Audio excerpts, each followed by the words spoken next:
Hi, and welcome to another English Simple TOEFL tutorial video. Today I put together this quick video to talk about a specific issue with the TOEFL independent essay. I had a student recently that was struggling with an aspect of the essay, and it inspired me to put together this video. So I hope this is beneficial for you. Obviously, the topic of today's essay is the TOEFL independent essay. Basically, we're going to get into a very specific issue that a student had, specifically with supporting examples, and this student had trouble with coming up with supporting examples or brainstorming supporting examples during the test, which is a pretty common issue. So let's do a quick review of the independent essay, the TOEFL independent essay. If you've seen the other videos, if you're a member of EnglishSimple.org, you're very familiar with the independent essay structure, which is, take a look at our outline for an independent essay.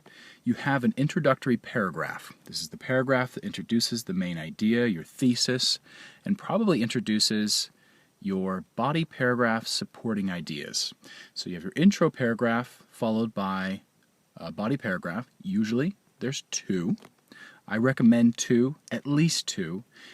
You can in some cases write three, but at least two main body paragraphs to support your thesis in the introductory paragraph. And then of course you have a conclusion to wrap it all up, and the conclusion is always a restating of the introduction or the thesis, restating what your main supporting ideas were. But that's for another video. Today we're going to talk about what happens in the body paragraph. Alright, so my student was having trouble with an aspect of the body paragraph. Let's review the structure of the body paragraph in the TOEFL independent essay. There are three parts. There's going to be your topic sentence. Now with the essay, you're going to have an opinion about something, and then you're going to support it with two main kind of general supporting ideas. Those are going to be the two body paragraphs. Now, when you introduce one of those paragraphs, you're introducing it with a topic sentence. As a very general example, let's say you're writing an essay about pizza and why you think it's the best food in the world, and you have a couple of supporting ideas, and one of your supporting ideas is that it's delicious. Your topic sentence is going to be something like, pizza is the most delicious food in the world, followed by some sort of general example. Now, this is not going to be specific, this is general, but it is more specific than a topic sentence. So if we say, pizza is the most delicious food in the world, the general example is going to be something like, most Americans agree that pizza is incredibly delicious and it's their favorite food. It's still general. We're not talking about anybody we know specifically, but it is more specific than the topic sentence of pizza is delicious. Now, finally, we have a third supporting detail.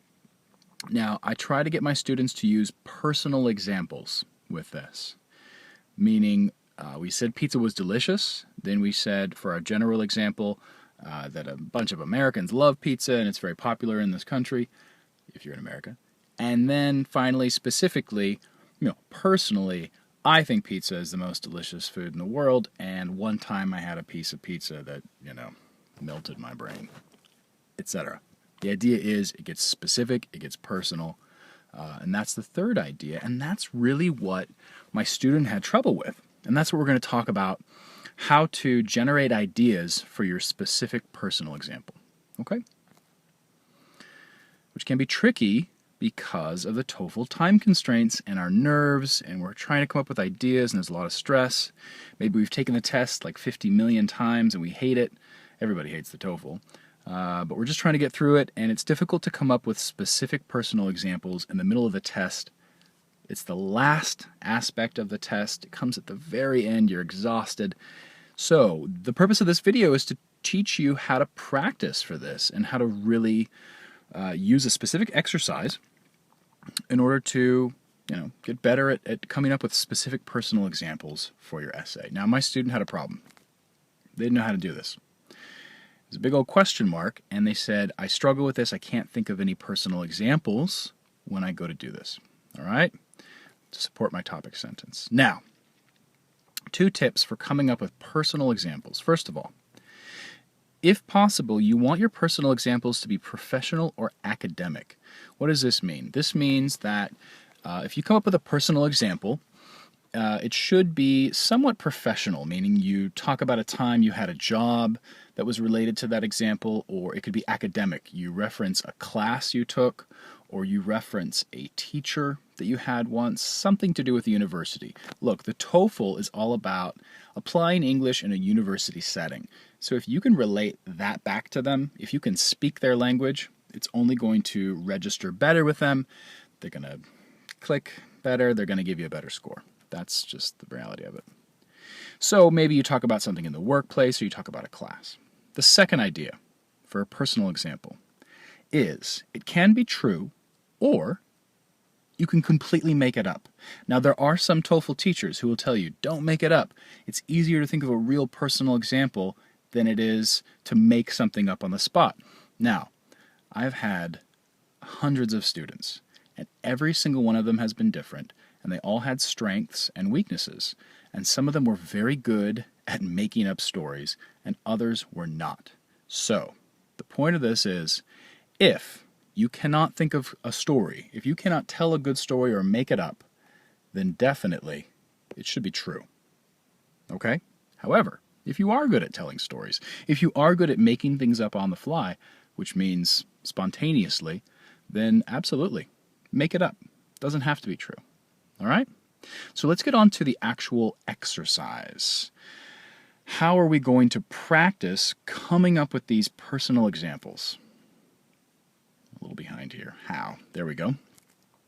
Now we're going to brainstorm. Now this does not mean that you sit there with your pen and your piece of paper and you do mind mapping or, this idea leads to this idea leads to this idea. No. What I'm talking about is a very specific exercise where you take a list of writing topics and you brainstorm in the sense where you're just only thinking of ideas quickly. That's the idea of a brainstorm. It's to think of ideas quickly without worrying if they're right or wrong. So how do we do this? Well, practice thinking of examples. You need a list of independent essay topics. And, good for you, below this video on YouTube, in the Show More section, you click on it for more information. I'm going to post a huge list of independent writing topics. You can use those to practice writing your essays.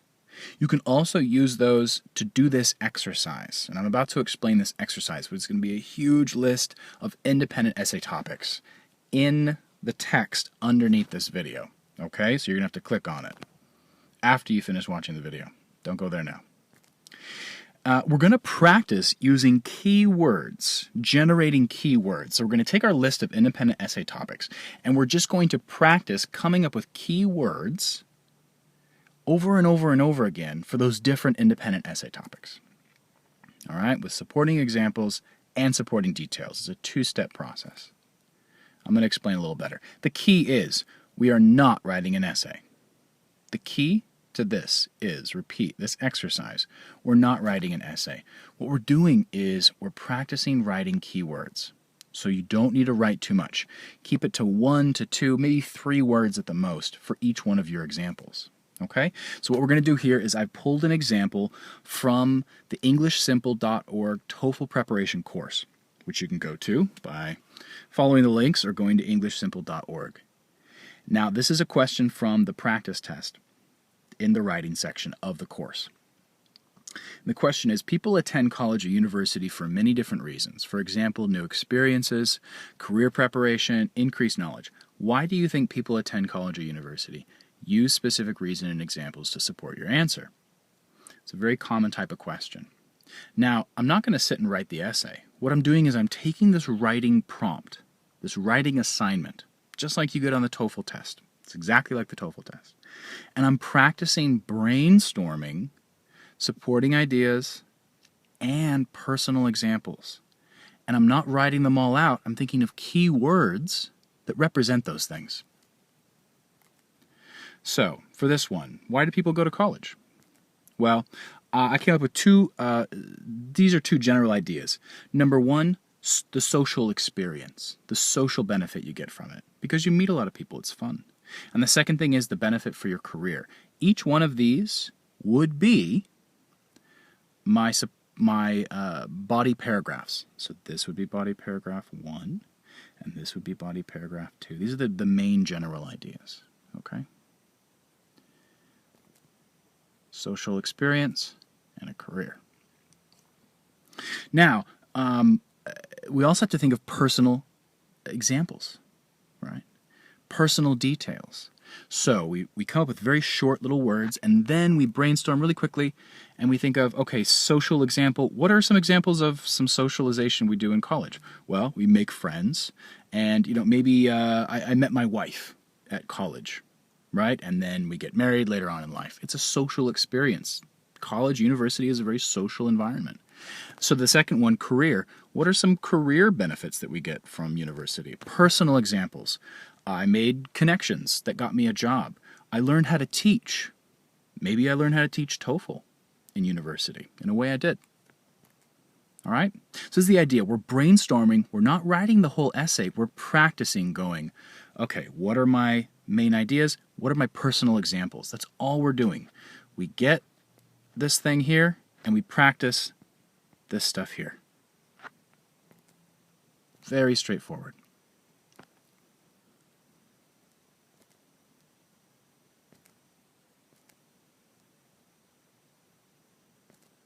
All right. Let's jump ahead here.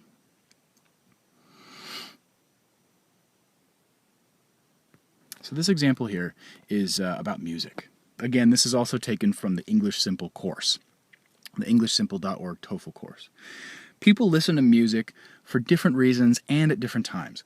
Why is music important to people?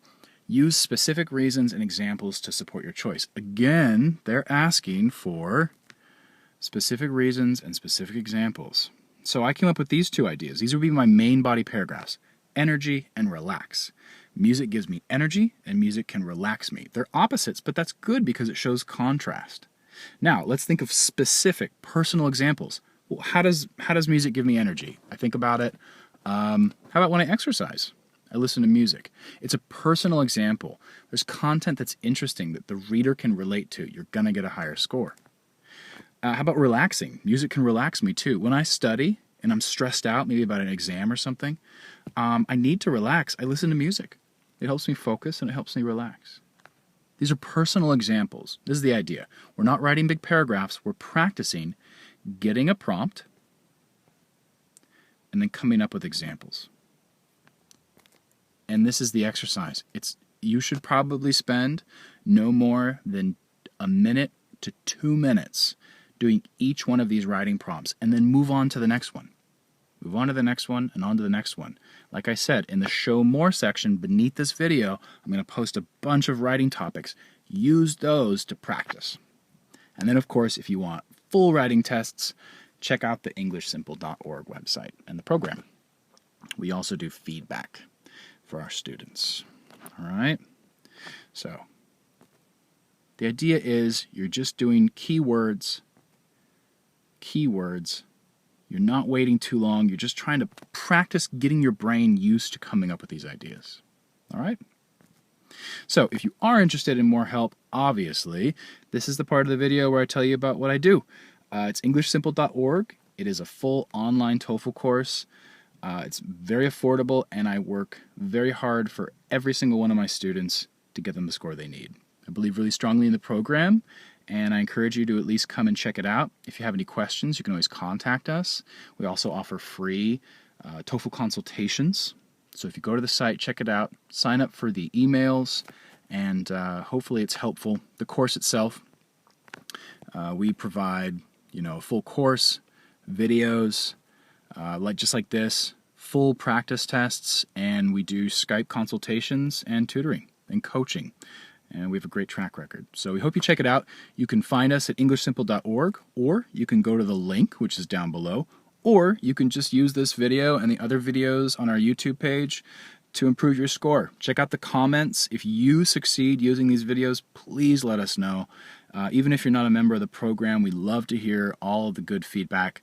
We've been getting tons of people posting about their scores and how they're just really just blowing the speaking section and the writing section out of the water, doing so good on the TOEFL thanks to these videos on YouTube, and we're happy to hear that. So give us your feedback and contact us if you have any questions.